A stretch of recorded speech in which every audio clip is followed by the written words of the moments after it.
La cour d'assises de la Dordogne a fait revivre une nuit de cauchemar aujourd'hui, digne d'un film d'horreur. C'était le 17 octobre 2017 à Poissan, dans le Sarladé. Les deux Souza, un couple sans histoire, ont été attaqués par l'un de leurs voisins, Charles Njobgos. Véritable miraculé, le couple de victimes a témoigné à la barre, toujours choqué par cette agression nocturne. Dans ce procès, les faits ne font pas débat. L'accusé reconnaît ses actes. Ce qui est en question, c'est son état mental au moment de l'agression. Diagnostiqué schizophrène en 2011, Charles Njobgos a fait plusieurs séjours en psychiatrie, se signalant à chaque fois par son agressivité.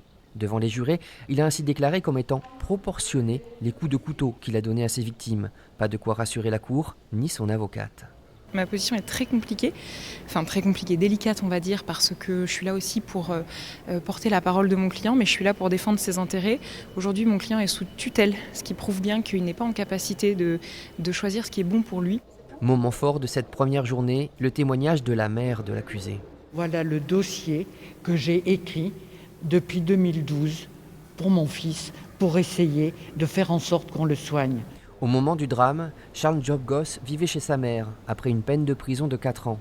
Sentant son fils perdre pied une nouvelle fois, en proie aux hallucinations et à la paranoïa, elle voulait le faire hospitaliser d'office. Que souhaitez-vous que le tribunal prenne comme décision ?